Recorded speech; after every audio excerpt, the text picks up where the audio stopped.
Hey everyone, welcome to Storyteller's Handbook. Today we're going to be talking about 10 steps to direct a play, part 2.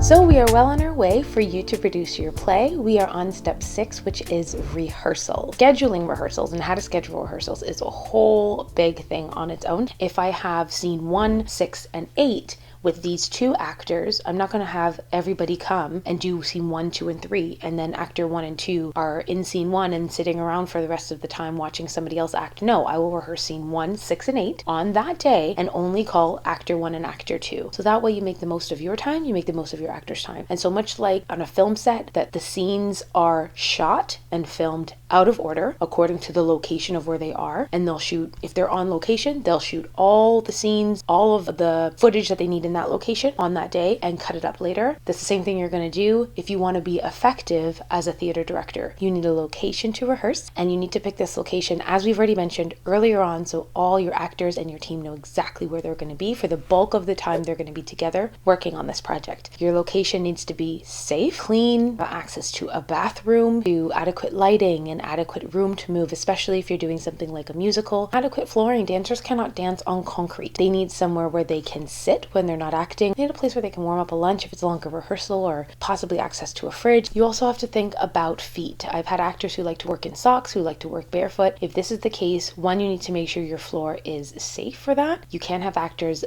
in a place where there might be splinters, nails, rocks, salt if it's winter. So I always tell my actors, keep shoes on unless I have had a chance, or stage manager has a chance, to vacuum if it's carpet, sweep and mop if it's not carpet. If you don't have that, they need to stay in shoes. And preparation. I have so many times heard directors tell their actors, make sure you come prepared. Bring your script, bring a pencil, never pen. Memorize lines if we're on the off-book date. Memorize your blocking from the week before if we worked on blocking. And directors don't come prepared. Directors, you need to be prepared too. You need to have ideas for blocking. You need to know what furniture is going to be in the room so that you can actually work on blocking. I've had so many directors just tell them to do something and they're like, well, am I going to have a chair? Am I going to have a couch? Am I going to have a bookshelf full of books, or am I going to have a TV? And they're like, I haven't decided yet. Just do something. It's a waste of your time. It's a waste of their time. So you as a director need to come prepared to rehearsals as well. Step 7 on how to direct a play is the run-throughs. Now, rehearsals are separate from run-throughs. Run-throughs are part of the rehearsal process, but they are separate and they need to be scheduled as such. When you're doing run-throughs, you are now running through the whole play, top to bottom, at first with stops, but eventually without stops. When you get to run-throughs, you're not breaking up by scene. You're not stopping every 2 seconds to give notes. They are running through the whole show top to bottom. Then you give notes at the end. The run-throughs are usually the first time the actors have gone through the whole play since the first read-through. It's important for them to get the flow of the show.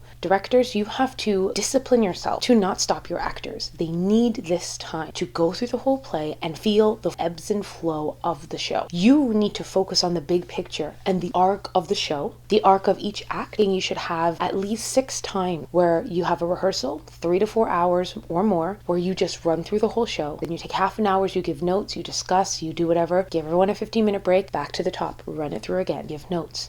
And the actors need to be writing down their notes. Don't believe I'll remember them. You won't. Write them down. I want to see you writing them down. And I don't do this whole, I'm typing them in my phone. You're texting your friends. Write it on with a pencil. I'm sorry, I'm old school. The run-throughs are also important for any quick changes. So if your actors only have one scene to get out of this costume, get into another costume, those need to be practiced during the run-throughs, because if something is not working, now is the time when you need to fix it, not when you're paying for time in the theater. If there's anything technical that needs to happen, somebody's spitting up blood because they got shot, you need to try these things now and see how long it takes to clean them up, to set them up. All that needs to happen now. Your stage manager needs to practice their lighting cues. Bring your laptop with all the sound cues on them and have them just call it out. Lights up. Do the actors come on when the lights are already up? Do they come on the blackout and then start acting when the lights come up? Stage, these are things that you probably didn't practice when you were just doing scene by scene by scene, moment by moment. The run-throughs are also when you practice all your transition, your sets, getting on and off stage, who's bringing them on and off. You might have to choreograph some type of movement piece if we can see the actors, which I always think is the best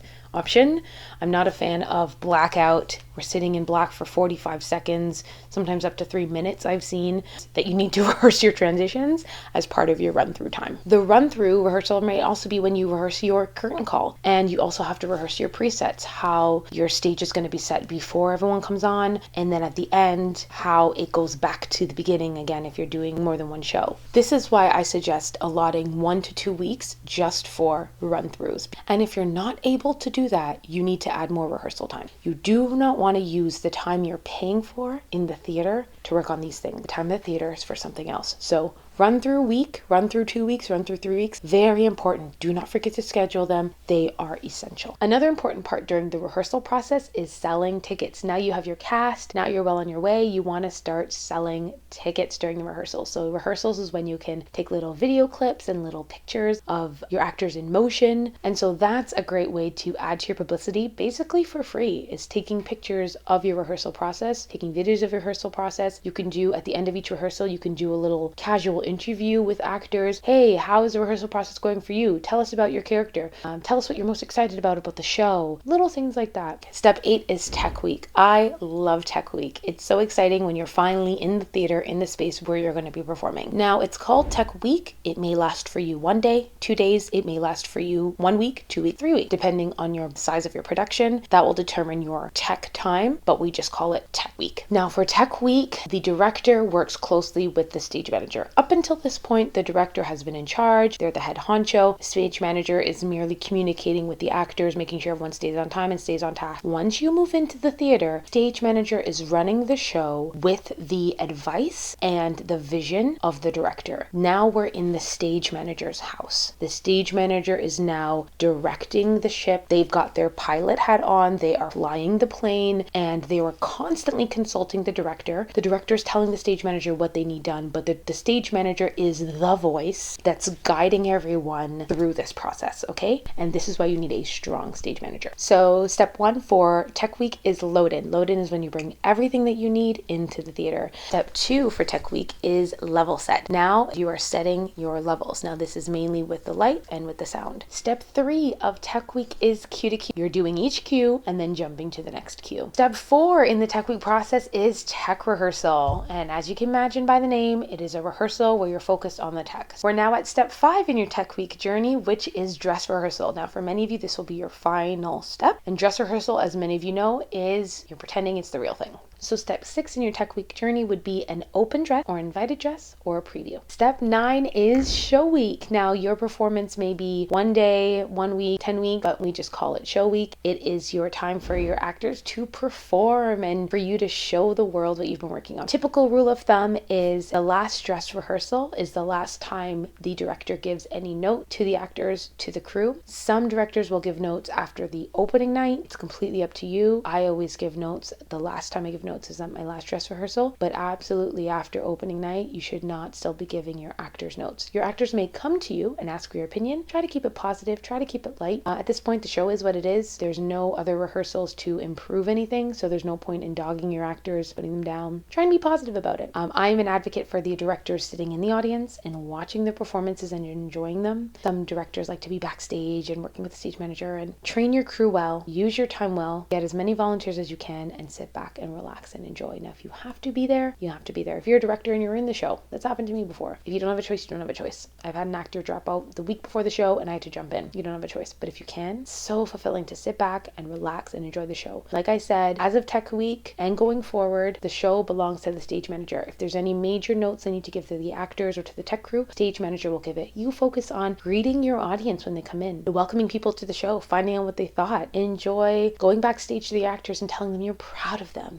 You would have already told your stage manager, before every show or after every show, they should mop the stage, they should vacuum the carpets. I always say do preset the night before because you never know what might happen the day of. People might be running late. It's better to just have it ready to go before. Now we're on step 10. You might have thought the performances was the final step in your show journey, but that's not it. Step 10 is your post-mortem. Now post-mortem means after death. your show is completely finished and it's time to move on to the next project. Before you move on to the next project, there are a few things you need to do. Strike is when you tear down the whole set and props and you put everything away. Anything you rented, you return. What I usually do is buy big tote bins, and then I just label on the side, 1 cell phone, 3 laptops, cheerleader pom-poms times 3. So right on the side of the bin, you know exactly what's inside. So for your future productions, you can easily find things. The most important thing for your post-mortem is feedback. You need feedback, especially constructive criticisms. Very important. What I usually do is I'll send out a Google form to all the cast and all the company. I'll put a link below of the most recent Google form that I've used, and you're getting feedback on everything. Even if you never do another show again, it's important for you as an artist, as a director, to know how to improve yourself. And most of you, hopefully, if for no other reason but with my help, are going to put on many productions, in which case you need to know what you can improve on, especially as a first-time director. You do want to look out for people who are honest back, and you want to encourage them to be brutally honest. I always use the word brutal. Be brutal with me. Those company members who are going to be honest with you are usually the ones you want to work with again, because guess what? The next time, you can go to them and say, hey, how is it going with me? And you can trust them to be honest. But if nobody's honest with you, you'll never know. And then you wonder why you ask actors to come back and work with you a second time. You didn't know that your stage manager was a creep, but because nobody told you. And so you hire them again thinking they did a great job. And when all the actors who are going to audition find out who you're working with again, they're like, no thanks. And you have no idea why. This is why you need feedback. You need to know. And it's even a great idea to reach out to the theater that you've used and ask them, hey, you're expert in your field. How was our company to work? When you're asking for feedback, make sure not to forget anyone who worked as an usher, who worked as front of house. They communicated and were in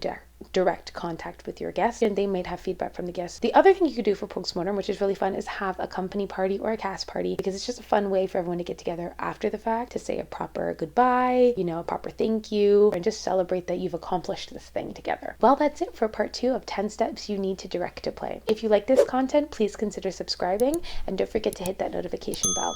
And please comment below and let me know what content you'd like to see in the future. Thanks everyone. See you next time.